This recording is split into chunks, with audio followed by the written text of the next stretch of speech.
오늘은 우리 신년 축복송에 계속했으면 좋겠는데, 그래서 그 아쉬울까봐 작년에 수모하루 했었는데 오늘은 그래도 여기서 맺겠습니다. 하나님 축복으로 오늘 밤늦게 밤 지나면서 또 처음으로 또 눈까지 주신다고 예보하니까 뭐 와이 크리스마스는 아니라도 와이 뉴 이어 하나님 은혜 주시는 저녁 될 줄 믿습니다. 오늘 저녁의 말씀은 하나님 말씀, 우리 이사야 말씀 62장 말씀입니다. 1절에서 3절까지인데요. 금년에 신년 축복성에는 기억하기 쉽습니다. 60장부터 시작해서 60장 1절에서 3절, 61장 1절에서 3절, 62장 1절에서 3절 차례로 넘어가면 됩니다. 하나님 말씀을 신기하게 주셨어요. 그래서 오늘은 마지막으로 이사야서 62장 1절로 3절까지 그 말씀 가지고 우리 하나님 앞에 나가서 하나님 그 말씀이 우리 안에 이루어지는 은혜 있는 시간 갖겠습니다. 62장 1절에서 3절입니다. 우리 다 같이 한번 똑같이 읽겠습니다. 시작. 나의 시온의 의가 빛같이 예루살렘의 구원이 햇불같이 나타나도록 시온을 위하여 잠잠하지 아니하며 예루살렘을 위하여 쉬지 아니할 것인즉 이방 나라들이 내 공의를 무당이 다 내 영광을 볼 것이요 너는 여호와의 입으로 정하실 새 이름으로 일컬음을 될 것이라며 너는 또 여호와의 손에 아름다운 관 내 하나님의 손에 왕관이 될 것이다. 아멘. 아멘. 하나님 손에 왕관이 될 것이다. 얼마나 감사한 말씀인지 몰라요. 우리 금년도 초의 말씀은 핵심이 뭐냐면요, 빛 같은 인생입니다. 하나님은 우리가 빛같이 살기를 원하십니다. 정말 빛같이 인생이 빛나는 인생을 살기를 원하십니다. 우리가 자식을 낳아보면 내 자식이 어떻게 되길 원해요?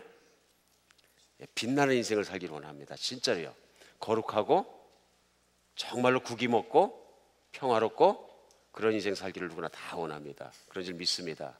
자식 기르는 부모 입장에서 그러지 않은 사람이 어디 있겠어요. 제가 상당히 망설였어요. 자식 얘기를 해야 되나 안 해야 되나. 근데 제 자식이긴 하지만 자식같이 않아서 얘기할 수 있을 것 같아요. 왜냐하면 제가 직접 기른 제 아들, 딸이 아니고 제 조카 얘기를 좀 하면서 시작을 하겠습니다.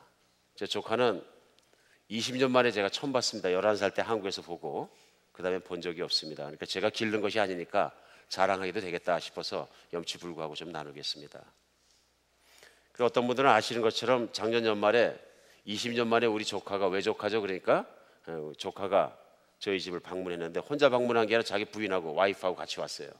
조카 며느리랑 같이 왔는데 보니까 가만히 와서 인사하는데 그 아이들, 그래 너희들은 어떻게 자랐고 어떻게 컸냐 그러면서 물어보니까 뭐 조카는 어릴 때부터 공부 열심히 해서 명문대학교 나오고 그 다음에 의대 나와가지고 인턴 끝나고 레지던 끝나고 지금은 소아과 전문의에 보니까 병원에서 잘하고 있어요. 부인은 너는 어떻게 컸냐 그러니까 또 같은 교회 장로님, 한국에는 온누리교회 큰 교회를 계속 섬겼는데 장로님 딸인데 장로님은 저작년에 돌아가셨고 그러나 딸을 잘 키우셔서 미국 유학 보내시고 그 다음에 종교음악학과 공부 열심히 해서 박사학위 받아갖고 한국에서 유명한 장로교 신학대학원 가서 강사한다 그래요. 너는 선생님이구나. 곰곰이 생각해 봤어요. 한국 시기로 생각하면 여러분이 부모 입장에 돼도 자랑스러운 부부예요. 그죠? 참 걱정이 없는 부부야. 왜냐하면 남편은 의사하고 아내는 대학 신학대학원 가서 교수하니까 걱정이 없는 부부예요. 그리고 어디 내놔도 부끄럽지 않은 빛나는 부부야. 빛나는 자식인 거죠. 근데 다행인 게 뭐냐면 제가 이렇게 얘기할 수 있는 게 뭐냐면 내가 키운 자식이 아니라 우리 친척이 키운 자식이니까 제가 얘기할 수 있겠다. 그래서 참 그래요. 엄마 아빠가 정말로 하나님 열심히 섬기더니 하나님이 참 복을 주시는구나 너희에게. 그래서 뭐 공부 열심히 하는 거야. 다 사실 뭐 자기 머리인가요? 다 하나님이 머리 주셔야 되는 거고 환경도 다 주셔야지 공부도 할 수 있는 건데 그거야 뭐 보통 사람이면 할 수 있다고 생각하고 참 너희들이 참 그래도 복은 있지만은 영적인 복을 어떻게 받는지 모르겠다 걱정이 됐었어요. 근데 이 친구가 왜 미국에 왔느냐 하면은 한국에서 의사를 하고 전문의까지 고생 다 하고 있는 이제는 한 33살 돼갖고 이제 호강을 할 나이에 이제 들어가기 시작하는데 자기가 곰곰이 생각해 보니까 내가 그냥 전문의 따고 밥 먹고 살려고 이러려고 내가 열심히 공부했나. 공부한 세월과 시간과 고생한 시간을 생각하니까 엄청 길더라는 거예요. 그래서 곰곰이 생각해보니까 여기에서 공부를 끝낼 게 아니다. 한국에 있으면 이게 공부의 끝인데 의사로서는. 그래가지고 곰곰이 생각하니까 미국 의사가 되고 싶더래요. 왠지 모르게 기도하는데 미국 의사가 되고 싶어서 열심히 공부해서 시험을 봤는데 미국 의사고시 합격을 했어요. 그 다음에 이제 미국에서 레지던을 다시 해야 되는데 한국에서 다 끝난 건데 다시 수습생으로 들어가서 박봉을 받아가면서 잠 못 자가면서 레지던을 해야 되는데 그걸 해야 되나 하는 생각이 들었대요. 그래서 저도 궁금해서 물어봤어요. 야, 근데 너는 그거 왜 한대야 그랬냐? 한국에서 의사하면 되지. 뭐하러 미국까지 와가지고 또 그 밑에 들어가서 또 그냥 그 고생을 하고 잠 못 자고 일주일에 72시간씩 일하고 그 짓을 하냐 그랬더니, 그래도 곰곰이 생각해 보니까 미국에서 의사라고 실습하고 의사 경험이 있어야 제3국에 선교사를 갔을 때 영어도 할 수 있고 훨씬 좋을 것 같아요. 거기에서 제가 감동했어요. 거기에서 자기의 편안한 삶이 다 확보되어 있는데도 불구하고 내가 내려놓고 어떤 계획을 하고 다시 고생을 할 수 있는 각오를 했다는 게, 야, 그러지만 난 네가 내 조카지만 참 자랑스럽다. 그렇죠? 자랑스러울 일이죠. 그래서 내 가족에서 팔불출하려고 그러는 게 아니고요. 인생이 빛나는 것은 단순히 세상에서 빛났기 때문에 빛나는 것이 아니라 세상에서도 빛날 수 있는 것을 가지고 하나님께 낮춰서 쓰려고 노력할 때 확실히 빛이 납니다. 맞습니까? 연말이 되면 생각나는 사람이 한 사람이 있어요. 아틀란타에서 교회 개척을 시작하고서는 한 2년밖에 채 2년이 안 지났는데 1년 됐을 때인가 연말에 성구영신 예배를 드릴 땐 걸 기억이 나는데요. 밤에 예배를 드리는데 생전 본 적이 없는 한 패밀리가, 젊은 부부가 찾아왔어요. 여러분, 개척교회 할 때는 새 식구가, 특별히 젊은 식구가 오면 되게 반갑습니다. 그렇죠? 그러니까 어린아이 2명을 데리고 그냥 하고 왔어. 그래서 새 가족이 왔나 보다 그러고 밤에 예배 드릴 때인데 와가지고 반갑게 하고 예배를 드리고 밥을 같이 잠깐 먹는데, 그래 우리 교회 오시려고 이렇게 오셨습니까? 그게 아니고 저희는 이제 정초가 되면 미국을 떠나야 되는데 목사님 안수기도를 좀 받고 싶어서 왔습니다. 그래서 나를 어떻게 아십니까? 그랬더니 시카고에 저희가 쭉 있었는데 시카고에 어느 분이 가서 떠나려고, 미국을 떠나려고 그러면 가서 기도받고 떠나라고 해서 동방박사 같이 온 거예요. 근데 그 형제가 문제가 제가 위로를 많이 받았어요. 저는 뭐 유명한 사람도 아니고, 그런데 왜 안수기도를 받으러 왔을까? 대관절. 근데 짧은 길도 안 해요. 그 시카고에서 그 먼 길을 차를 타고 온 거예요. 조그만 애들을 태워가지고. 그 대화를 하다 보니까 이분이 한국에서 알아주는 심장 이식 수술 전문이에요. 그래서 시카고에 있는 유명한 대학교가 있는데요. 거기 병원에 교환 교수를 왔다가 끝났어요. 그런데 이제 하나님께 헌신한 바가 있고 기도하고 정말 자기 인생을 드린 바가 있어서 이제 한국 가면은 다시는 이제 의사를 한국이나 미국에서 안 하고 벵글라데시에 들어가서 죽을 때까지 하겠다고 헌신한 형제예요. 그때는 그게 그렇게 감동스러운지 몰랐어요. 그래서 안수기도 받으러 왔으니까 안수기도를 해서 이름도 제대로 기억 못하고 보냈어요. 요즘 벵글라데시를 가려고 생각하니까 굉장히 귀한 형제예요. 그때 이름도 외워놓고 정말 잘 붙잡아둘 걸. 어마어마하게 귀한 형제예요.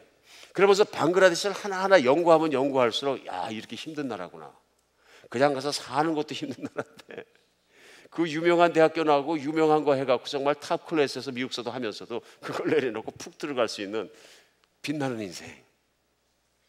정말 빛나는 인생이에요. 그래, 나는 따라갈 수 없을 만큼 헌신도가 깊고 젊은 사람이지만, 이제 30 조금 넘은 사람이지만 대단한 사람들이구나 하는 생각을 합니다. 분명히 우리 안에는 빛나는 인생들이 있습니다. 맞습니까? 하나님은 그래서 그 형제도 생각하면서 오늘날 생각은 무슨, 야, 참 당신 부모님 신앙의 사람일 텐데 키워놓고 아들 보면은 진짜 대견하고 자랑스럽겠다. 하나님도 하나님 안에서 그렇게 빛나는 인생을 살기를 원하십니다. 하나님의 자녀된 우리 한 사람 한 사람이 정말로 빛나게 살기를 원하십니다. 세상에 묶여서 찔찔매고 사는 것이 아니고 세상을 이기고 승리하고, 가져도 좋고 안 가져도 좋고 가지면 그거 쓰고 없어도 좋고 하나님으로 말미암아 빛나는 인생을 살아가길 하나님 간절히 원하십니다.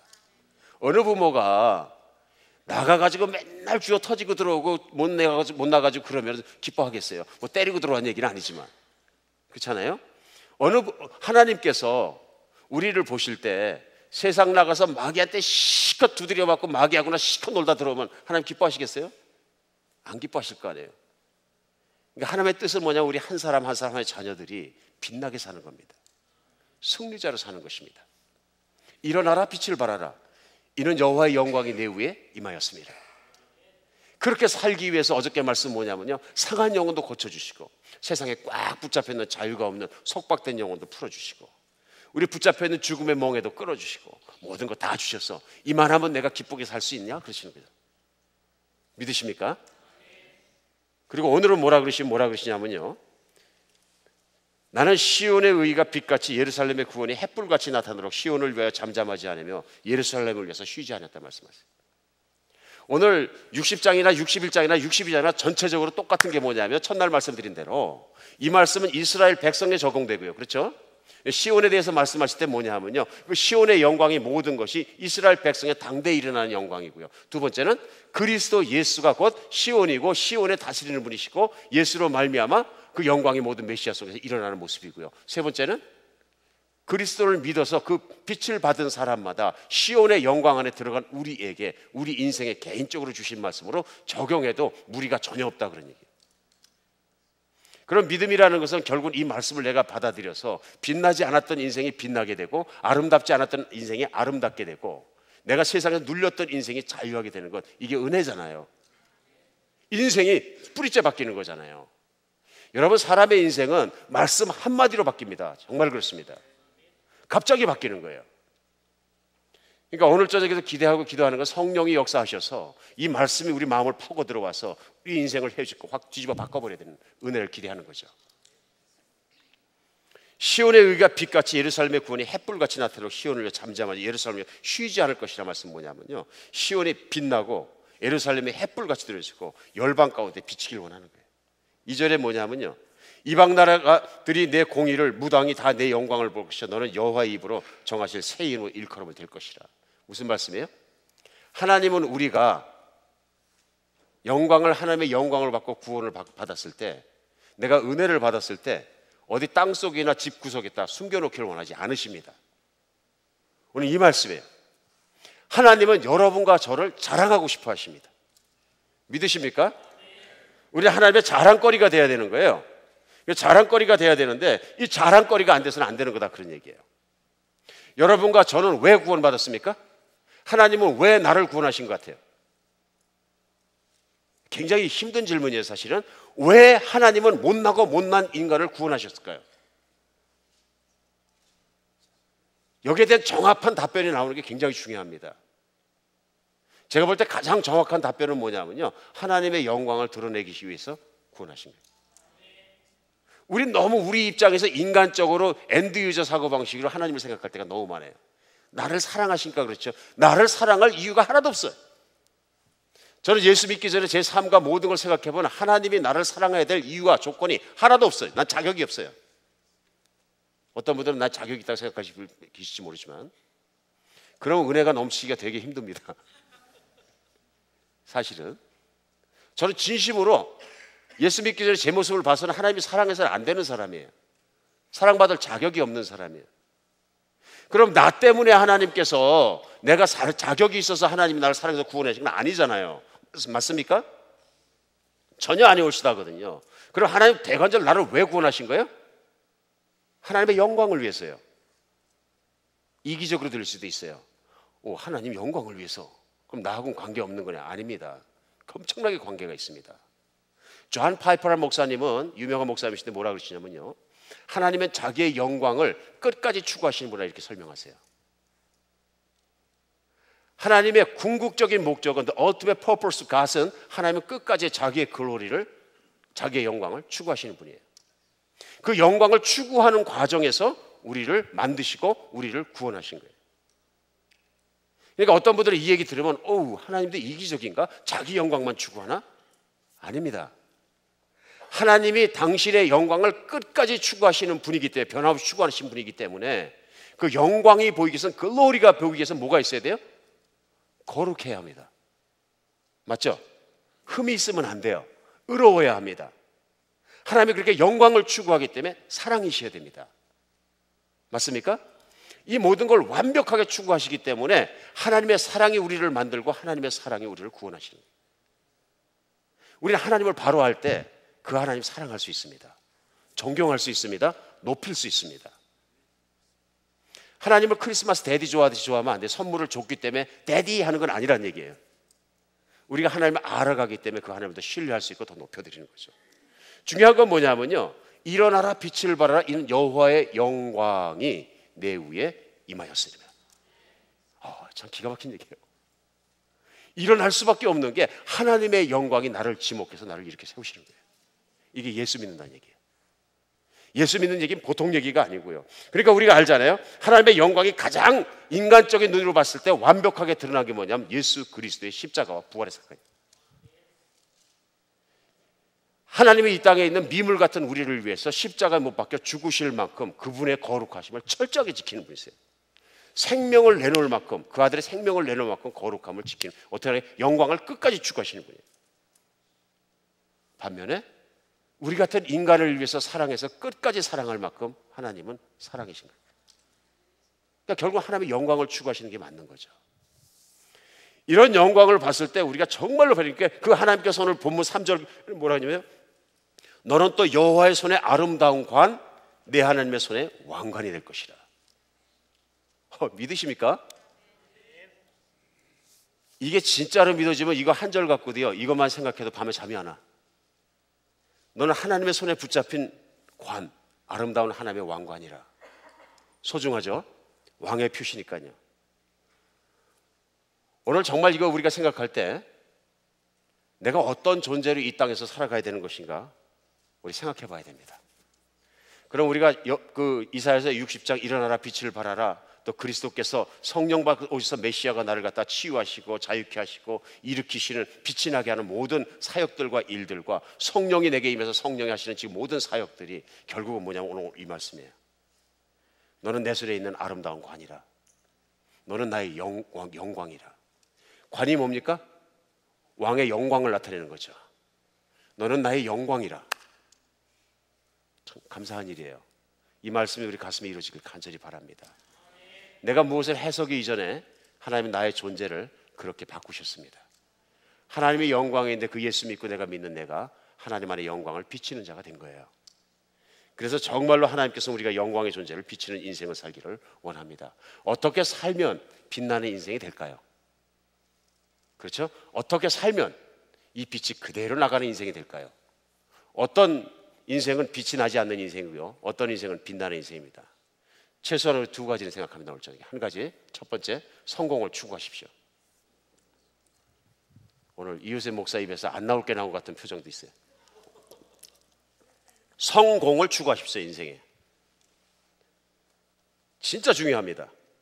왜냐하면 하나님은 여러분과 제가 세상의 삶 속에서 성공하기를 원하십니다. 실패하기를 원치 않으십니다. 맞죠?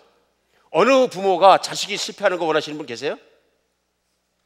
우리 자식은 좀 팍 망해버렸으면 좋겠다. 근데 오늘 그 말씀을 하나님에다 맞추니까 잘 안 맞아요? 뭔가? 뭐 좀 이상한 것 같아요? 설명해 드리겠습니다. 물론 당연히 그렇게 생각할 수 있어요. 지금까지 계속 말씀을 나눠왔던 것은 좀 이렇게 서로 부딪히는 상충되는 데가 있는 것 같다, 그럴 수 있습니다. 그런데 중요한 것은 성공을 어떻게 정의하느냐에 달렸습니다. 세속적인 성공이 있고 하나님이 원하시는 성경적인 성공이 있습니다. 오늘 제가 말씀드린 건 성경적인 성공을 얘기하는 거예요. 우리 성공을 힘차게 추구해야 돼요. 세속적인 성공은 뭡니까? 다른 사람의 권리를 침해하지 않고 다른 사람을 힘들게 해서 법적으로 걸리지 않는 한, 그렇죠? 내 욕구를 충족시키기 위한 모든 것을 내가 갖는 능력이죠. 쉽게 표현할게요. 세상에서 성공했다는 얘기는 내가 갖고 싶은 걸 마음대로 가질 수 있고 부리고 싶은 걸 부릴 수 있고 하고 싶은 대로 할 수 있다는 얘기야. 맞습니까? 그럼 성공한 거예요. 실패한 인생은요, 하고 싶은데 할 수 있는 게 없는 거예요. 능력이 없는 게 실패한 인생이에요. 이게 세속적으로 세상에 있는 성공과 실패를 가르는 선입니다. 혹시 생각해 본 적 없으신죠? 그러니까 세상에서는 군림하는 자 자기 마음대로 할 수 있고 자기 욕구를 채울 수 있으면 성공했다 그래요. 명예욕도 채우고 욕구도 채우고 그다음에 자기의 육신적 욕구도 채우고 모든 걸 안목의 정욕도 채울 수 있는 능력이 있으면 성공한 사람이에요. 그리스도 안에서는, 성경 안에서는 어떤 사람이 성공한 사람이에요? 그럼 그렇게 보니까 그리스도 안에서 성공한 사람과 실패한 사람을 갖다 구분할 수 있어요, 없어요? 있습니다. 그리스도 안에서 성공한 사람은요, 다른 사람의 필요를 섬김으로써 하나님의 영광을 드러내는 삶을 사는 사람이에요. 맞습니까? 결국은 뭐냐면 세상에서 성공은 다 자아를 위한 거예요. 그리스도 안에서 성공은 예수님이 그렇게 하는 것이면 이타적인 거예요. 다른 사람을 섬기고 인류의 발전을 도모하고 모든 걸 내가 희생해서 다른 세상을 섬기고 섬김으로 말미암아서 하나님의 영광을 드러내는 사람이에요. 그렇게 살 수 있으면 성공한 인생 맞죠? 영광을 전혀 못 드러내는 인생하고 하나님의 영광을 드러내는 인생하고 어느 쪽이 성공입니까? 영광을 드러내는 쪽이요. 세상에서 이것이 얼마나 중요한지 모릅니다. 근데 실제적으로 제가 이렇게 말씀하니까 예수님께서도 직설화법으로 마태복음 5장 산상수훈에 보면 뭐라 그러시면 너희는 세상의 빛이라 그러셨어요. 일어나라 빛을 발하라 뿐만 아니라 너희는 세상의 빛이라 그러시면서 그 빛의 삶을 어떻게 정의하셨냐면 마태복음 5장 16절에요. 이같이 너희 빛이 사람 앞에 비치게 하여 그들로 너희 착한 행실을 보고 하늘에 계신 너희 아버지께 영광 돌리게 하라. 정확하게 맞는 거죠. 우리의 삶이 어떻게 살아야 되냐면 너희의 착한 행실, 다른 사람들을 이타적으로 섬기고 섬겨내는 그 모든 활동들로 통해서 너희의 빛나게 하고 그 빛이 하나님께 영광 돌리게 하라. 이게 빛나는 인생이에요. 왕관의 인생이고요. 하나님의 영광을 올리는 인생입니다. 이게 얼마나 중요한지 몰라요. 크리스찬은 인생에서 실패하면 안 됩니다. 성공해야 합니다. 이런 면에서 집요하게 성공해야 되는 사람들이 크리스찬들이에요. 그래 역사 이래 지금까지 기독교가 들어가는 나라마다 문명이 발전해. 왜 그런지 아십니까? 불교는 세상에서 도망가는 종교고요. 모든 종교는 세상을 이탈하려고 합니다. 그런데 우리는 세상의 한복판에 들어가서 세상을 변화시키는 사람들이에요. 세상으로 도망가는 사람들이 아니고요. 기독교는 처음에 예수님이 이 땅에 오실 때부터 예수님과 제자들이 있고요. 세상의 한복판에 들어가서 세상을 바꾸는 사람들이에요. 월드 체인저들이에요. 우리가 성공을 추구하고 성공하는 삶을 사는 방법은 뭐냐면요. 열매 맺는 삶이에요. 그게. 그래서 예수님은 제자들에게 요한복음 15장에서 열매 맺는 삶을 가르치면서 7절로 8절에 이렇게 말씀하세요. 너희가 내 안에 거하고 내 말이 너희 안에 거하면 무엇이든지 원하는 대로 구하라. 그리하면 이루리라. 너희가 열매를 많이 맺으면 내 아버지께서 영광을 받을 것이요 너희는 내 제자가 되리라. 열매 맺는 삶에 대해서 얘기하세요. 열매. 너희가 내 안에 거하고 내 말이 너 안에 거하면 어떻게 돼요? 무엇이든지 원하는 대로 구하라. 여기 키가 있어요. 구해야 되는 거예요? 안 구해야 되는 거예요? 얼마큼이요? 하나님이 하실 수 있는 사이즈만큼이요. 하나님이 못하실 일이 있습니까? 없죠. 그럼 하나님의 영광을 위해서 내가 할 수 있는 일을 상상할 수 있습니까? 있죠. 있습니다. 그러니까 내가 할 수 있는 일만큼 기도하는 게 아니라 하나님의 능력으로 하나님의 영광을 위해서 할 수 있는 만큼 입을 벌이고 하나님께 요구하라는 얘기예요. 지금 내 마음과 네 마음이 합해져 있을 때는 이 세상에서 네가 하고 싶은 일을 다 하라 그런 얘기예요. 와우! 우리가 이런 사람들이에요. 하고 싶은 걸 다 할 수 있는 사람들이에요. 근데 내 마음과 예수님의 마음이 합해질 때 너희가 내 안에 거하고 내 말이 너희 안에 거하면 무엇이든지 원하는 대로 구하라. 이거 누구 말씀이에요? 예수님 말씀이에요. 뭘 구하라고요? Whatever. Whatever. 내가 못할 것이 있겠느냐? 다 구해라. 그러면 결과가 뭐냐면 너희가 열매를 많이 맺을 것이요. 적게요? 많이요? 많이요. 많이 맺을 것이요. 내 아버지께서 영광을 받으시리라. 제자들에게 하신 말씀이에요. 우리에게 하신 말씀이에요.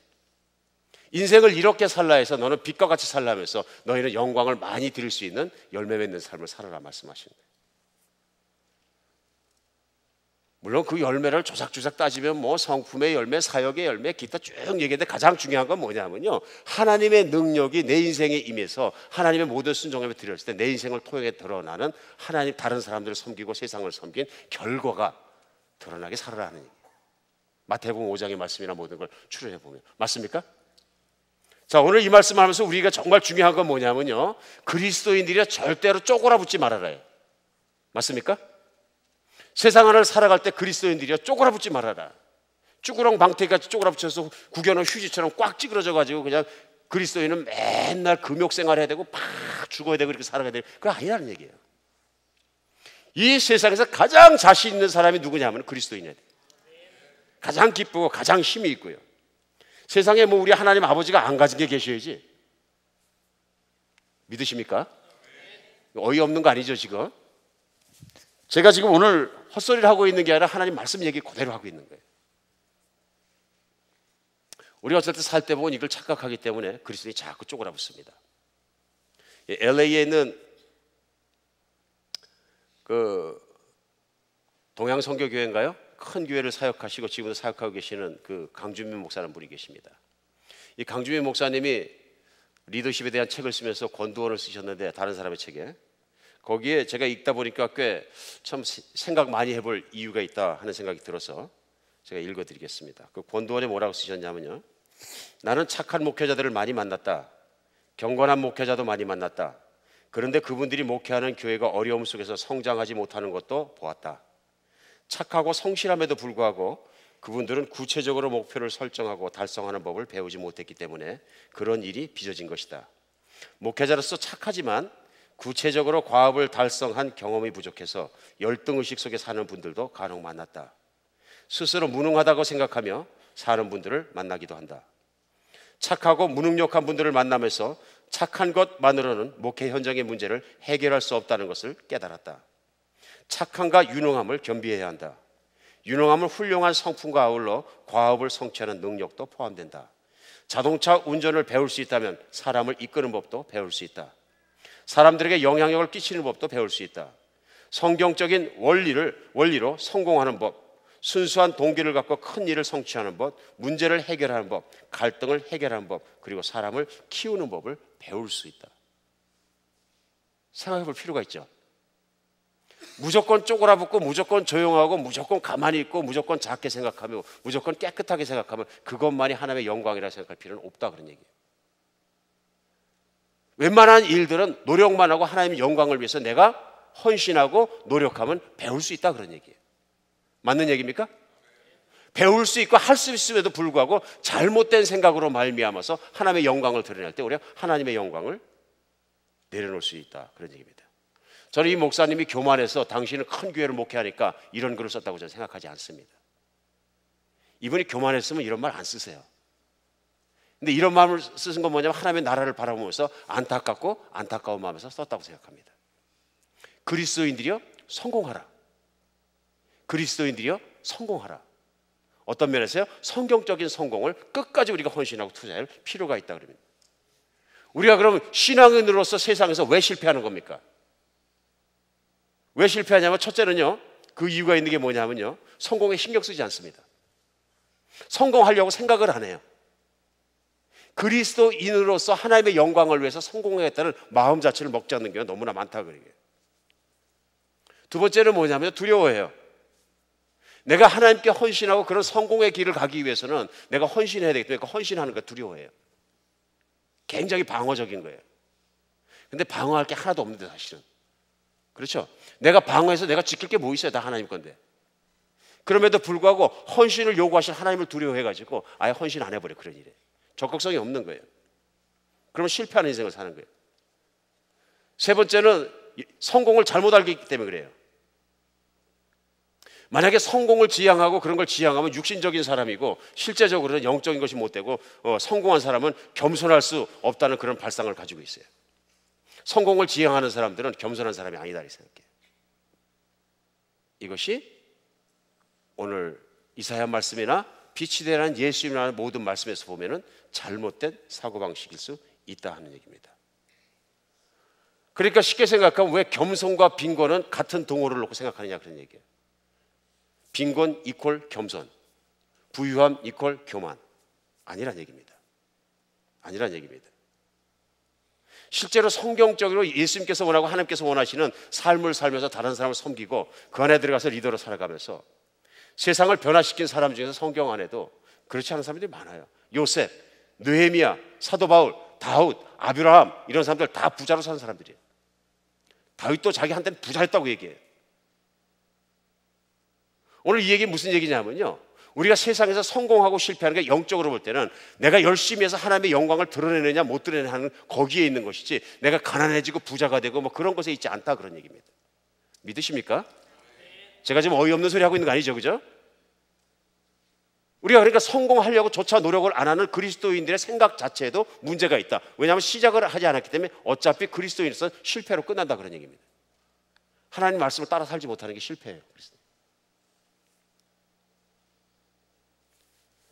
제가 인도 박상수 선교하시는 콜카타에 작년 1월 달에 갔다가 느낀 게 뭐냐면요, 한국인 선교사님이 수십 분 계시는데 그중에 가장 선교를 지난 15년 동안 잘하신 분은 평신도 사역자예요. 이분 비즈니스 하던 분이에요. 그러니까 비즈니스 하던 사람 비즈니스 하던 게 보이는 거죠. 사역을 하는데 다른 분들은 뭐 학교 열심히 다니고 그러셨는데 이분은 거기서 닭 장사하셨어요. 닭 반씩 쭉쭉 잘라가지고 불판에다 닭 구워서 파는 거. 가만히 보니까 그날에 닭이 많더래. 닭을 팔기 시작했는데 그게 장사가 잘 돼서 몇 개 점포내고 외국에서 하는 식으로 프랜차이즈를 시작해갖고 인도식 프랜차이즈를 시작한 거죠. 거기서 돈이 나온 것 가지고 부동산이 되는 것 같아서 부동산을 조금 사셨어요. 그랬더니 아파트 값이 다락같이 올라가더래요. 그냥. 어떻게 아는 거예요? 이거 다 경험으로 배워서 아는 지혜잖아요. 그러니까 자기의 머릿속에 있는 경영기술과 수완과 모든 걸 썼는데요, 그 뒤에 그것들이 다 올라갔고 재산이 많은 선교사님이 되었어요. 그러니까 누가 후원 안 해줘도 돼. 장사만 하고 그냥 끝났으면 비즈니스하고 끝난 건데, 제가 듣기로는 그분이 가장 파워풀하게 사역을 하시네요. 가장 파워풀하게. 똑같은 15년의 경험, 엄청난 사람들을 대상으로 사역을 하시네요. 생각해 볼 필요가 있어요. 맞습니까? 내가 부자가 되기 위해서 만약 닭장사를 했다 그러면 그건 뭐냐면요, 세속적인 성공이에요. 아, 한국이나 미국에 성공 못하니까 거기에 성공하는구나. 그렇죠? 그걸로 끝나는 거예요. 그러나 정말로 선교를 나가서 하나님을 섬기기 위해서 내가 가지고 있는 모든 은사와 경험과 재주를 써서 그것을 모두 일으켜 세웠다면 그건 성공한 거예요. 믿으십니까? 그렇게 돈 벌어서 부동산이 비싸니까 그것 가지고 학교도 세우고 모든 병원도 세우고 그 나라를 위해서 모든 변화를 일으키고 제자들을 키우고 했다 그러면 대단한 일을 한 거죠. 여러분, 어느 쪽으로 가시겠습니까? 뭐 그런 사역을 해야 되는 분도 계시겠지만 15년 동안 인도의 한 구석에 나가서 기도만 하고 아무것도 안 하고 정말 하루에 한 끼씩만 먹고 사는 영광과 거룩도 있겠지만, 오늘 하나님이 예수님이 말씀하시는 거룩과 영광과 그 모든 것을 성공하는 그리스도의 삶을 사는 것은 제자들처럼 세상의 한복판에 뛰어들어가서 그들과 함께 살면서 그들을 섬겨내는 거죠. 믿으십니까? 성공하십시오. 성공하시기 바랍니다. Be ambitious. 가슴을 크게 열고 입을 크게 벌리고 하나님 나라를 하나님 사이즈만하게 섬길 수 있도록 우리 그렇게 나갔으면 좋겠습니다. 내 마음은 나도 몰라 하나님께서 왜 계속 금년 작년 말부터 해서 이렇게 마음을 막 키우시는지. 우리의 마음이 커져야 될 필요가 있다고 하나님 느끼신다고 저는 믿습니다. 하나님 사이즈만큼 커져야 합니다. 쪼그라들 일이 없습니다. 오늘 본문에서 우리가 정말로 그렇게 해서 하나님께서 세상의 모든 열왕들이 찾아올 만큼 대단한 빛으로 비치기 원하시는 두 번째 이유는요, 우리가 이렇게 살 때 그렇게 됩니다. 진취적으로 나아가시기 바랍니다. 삶을 진취적으로 사시기 바랍니다. 삶을요, 패시브하거나 디펜시브하게 살지 말고요, 삶을 애그레시브하게 밖으로 레디컬하게 나가시기 바랍니다. 그 얘기입니다. 오늘 본문이 나와 있는 1장에서 3절까지 62장 1절로 3절까지인데요, 그 뒤에 있는 10절에 보면 이런 말씀이 나옵니다. 찾아보시기 바랍니다. 그렇게 살기 위해서 가만히 있는 게 아니라 일을 시키시는데 10절에 무슨 일을 시키냐면 성문으로 나아가라, 나아가라. 백성의 길을 닦으라, 큰 길을 수축하고 수축하라, 도를 제하라, 만민을 위하여 기치를 들라. 자, 시온성이 오늘 본문 1절에는요 얼마나 영광스럽고 빛나는 존재인지 시온의 빛나는 영광에 대해서 말씀하십니다. 맞습니까? 그런데 10절에 와서는 시온에 있지 말고 문을 열고 성문 밖으로 나가라 그러시는 거예요. 오늘날 수많은 그리스도인들이 어디 있냐면 시온성 안에 가만히 있는 거예요. 근데 오늘 이사야서 뭐냐면 너의 빛을 들고 문 밖으로 나가라 그런 얘기야. 그럼 문 밖에 나가서 뭐 하라는 거예요? 길을 닦아라. 작은 길, 큰 길요? 에비뉴, 닦을 수 있는 가장 큰 길을 닦아라. 그리고 수많은 백성들이 그 시온성으로 올 수 있도록 돌을 빼내고 바위돌도 빼내고 자물도 빼내고 멋지게 큰 길을 닦아가지고 오게 하라. 그리고 그 사람들이 올 수 있도록 크게 배너를 들라. 만민을 위해서 기치를 들라. 오늘 이 모션이 다 큽니다. 그런 거 느끼셨어요? 모션들이 다 굉장히 큽니다. 이 말씀이 우리 교회나 저 개인적으로는 굉장히 중요한 말씀입니다. 왜냐하면 교회를 시작할 때 죽자사자 기도하는데 이거 딱 한 절 주셨어요. 62장 이사야 10절요. 성문으로 나아가라 나아가라. 백성을 위해 길을 닦아라. 길을 수축하고 수축하라. 돌을 제거해라. 만민을 위해서 기치를 들라. 근데 이거 묵상해 보세요. 기가 막힌 말씀입니다. 교회에 그냥 있지 말고 지역으로 나가고 만민을 위하여 열방까지 나가가지고 모든 그리스도인들이 돌아올 수 있도록 그 길을 닦아라 하신 거예요. 근데 그 길을 닦을 때 거기 돌이 있다는 얘기예요. 수많은 돌, 저항들이 있다는 얘기예요. 이게 순조롭진 않다는 얘기입니다. 그러면 그 돌들을 뽑아내 가면서 길은 닦아라 그런 얘기입니다. 저는 이 말씀만 순종하면 하나님께서 정말로 우리 칭찬하신다고 믿습니다. 예수 그리스도의 영광이, 그 복음의 영광이 지역 안에서나 열방 안에서나 뻗어나갈 수 있도록 이 일을 하는 일을 위해서 살아갈 수 있다면 분명히 하나님께서 영광을 주신다고 저는 믿습니다. 여러분, 은혜가 고여 있으면 썩습니다. 정말 그렇습니다. 내가 그 은혜를 가지고 교회를 섬길 때, 밖에 있는 사람들을 섬길 때, 선교지를 섬길 때 그 은혜는 빛이 되고 영광이 되어서 세상 가운데 드러납니다. 은혜는 드러내시기 바랍니다. 은혜는 마치 주머니에 있는 송곳 같아가지고 아무리 숨기려고 해도 빚어나오게 되어 있습니다. 아, 저 사람 은혜 있어. 금방 합니다. 그렇죠? 가짜 은혜는 뭐 좀 지나면 금방 드러납니다. 근데 진짜 성령 받고 마음속에서 내 깊은 곳으로부터 하나님의 말씀대로 빛을 나타내고 살려고 하는 그 은혜들은 조금 있으면 다 드러납니다. 사람들도 금방 합니다. 오늘 우리에게 중요한 건 뭐냐면요, 성문 밖으로 진취적으로 나가는 신앙이 돼요. 자꾸 쪼그라붙지 말고 현실과 컴프로마이즈 하고 내 컴포트한 거 자꾸 찾지 말고요. 오늘 아침에도 그 말씀이 정말로 그렇잖아요. 창세기 12장 말씀도 아브라함을 쓰시면서 제일 먼저 할 일은 뭐냐면요, 내가 만들어 내 안락함과 결별하는 거잖아요. 얼마나 중요한 거예요. 성경은 반복해서 끊임없이 하나님 말씀하시는데 불구하고 우리가 기먹어린 사람처럼 듣지 않는 거예요. 세상에서 성공하는 방법도 나와 있고 다 나와 있는데 우리가 듣지 않는 거예요. 물론 우리가 성품을 다스리고 하나님의 음성을 잘 듣고 한 발 한 발 따라가고 욕심을 없애고 살아가도 중요합니다. 그러나 하나님 안에 가지고 있는 비전과 마음이 큰 것과 하나님의 뜻을 살아가는 것과 나를 안에 깨끗하게 two different thing, 같은 게 아닙니다. 그걸 같은 맥락에다 놓고 보니까 사역까지 막 쪼그라붙는 거예요. 그건 아닙니다. 정말 그렇습니다. 그게 그런 얘기입니다. 교회는 100명 정도가 딱 모여서 욕심 없이 목사님하고 오선도사하고 목사님도 같이 찾아다니면서 다 알고 사랑이 많고 그런 교회가 제일 좋은 교회야. 오늘 강주민 목사님 책 읽어준 데서 제가 그거 말씀하시잖아요. 그거 아니라는 거죠. 아니라는 거죠. 하나님의 영광을 보이는 교회가 좋은 교회입니다. 믿으십니까? 내재적이나 외적으로나 모든 면이나 하나님의 영광, 하나님의 사이즈만큼 보이는 교회가 좋은 교회입니다. 그러니까 사도행전 교회도 그렇고 막 폭발적으로 커지거든. 성령과 하나님의 말씀의 은혜가, 말씀의 능력이 가면서 흥왕시키는 거예요. 그러니까 우리 교회가 성장하지 할 때 첫 번째 질문은 뭐예요? Why?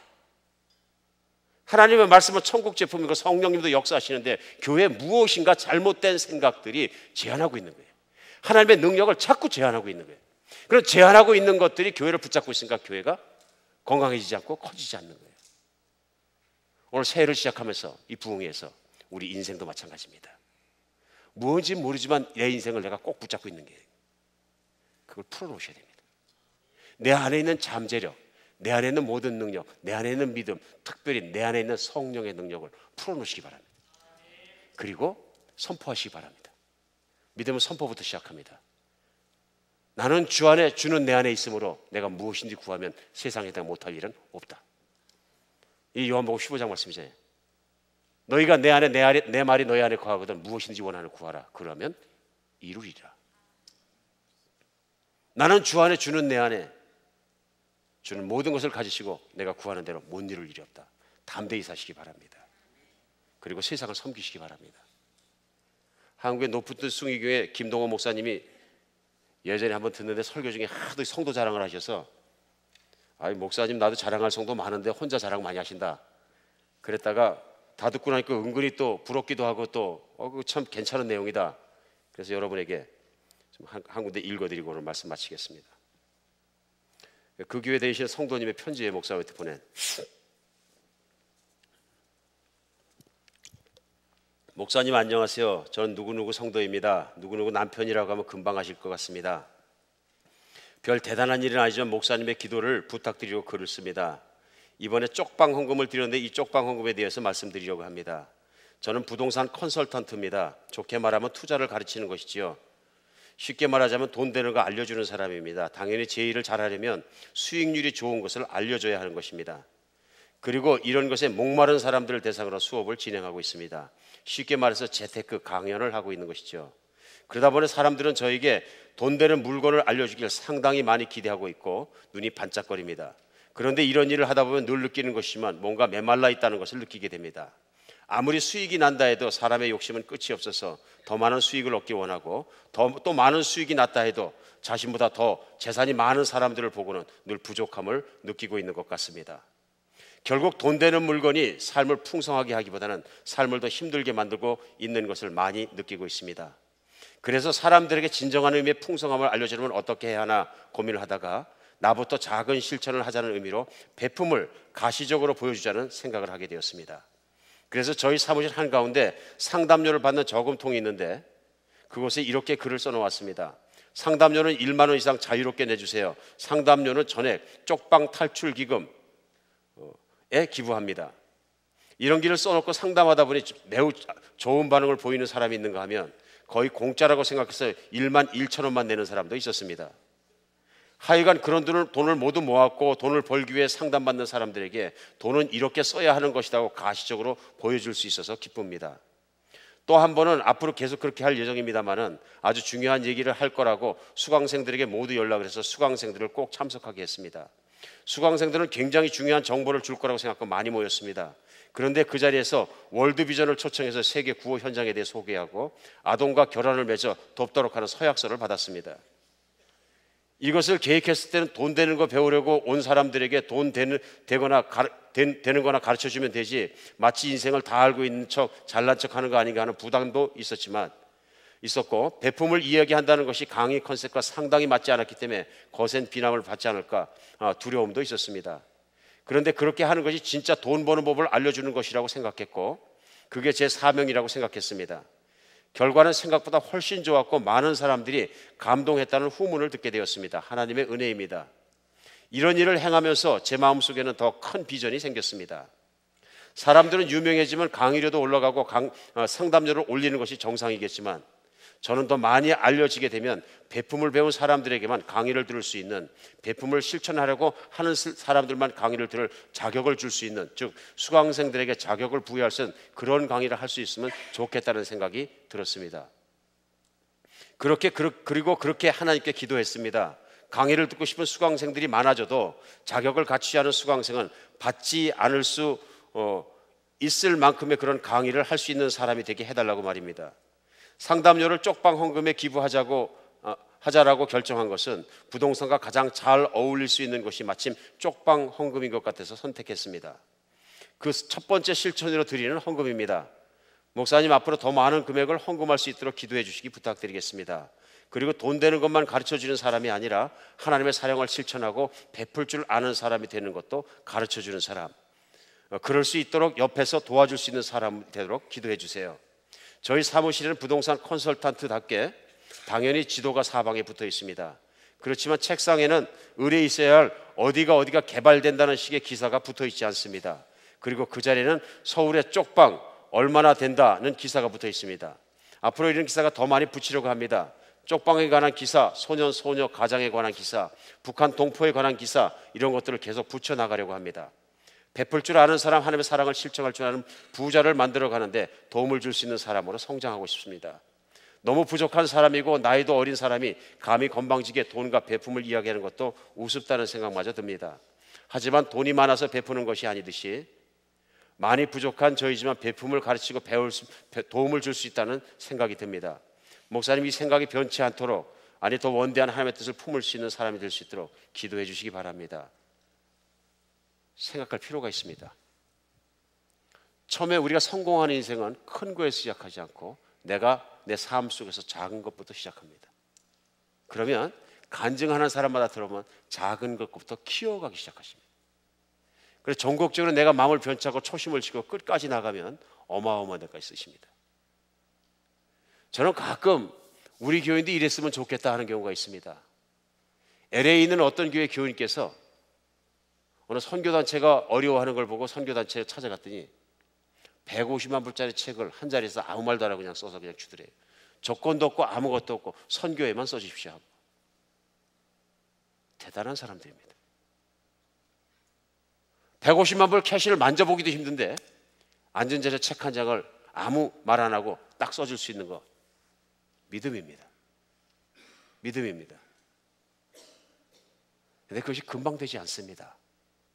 조금씩 훈련받고 채워지고 우리 실습하면서 일어납니다.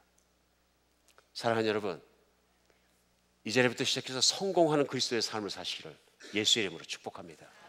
쓰임받는 삶을 사시기를 예수의 이름으로 축복합니다. 우리 인생은 쓰임받아야 되고 그리스도인의 성공을 해야 합니다. 쪼그라붙지 마시기 바랍니다. 하나님은 광대하십니다. 하나님은 나를 통해서 역사하실 것입니다.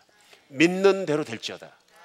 우리 주님께서 생명도 죽은 생명 살려주시는데 죽은 비즈니스는 못 살리시겠습니까?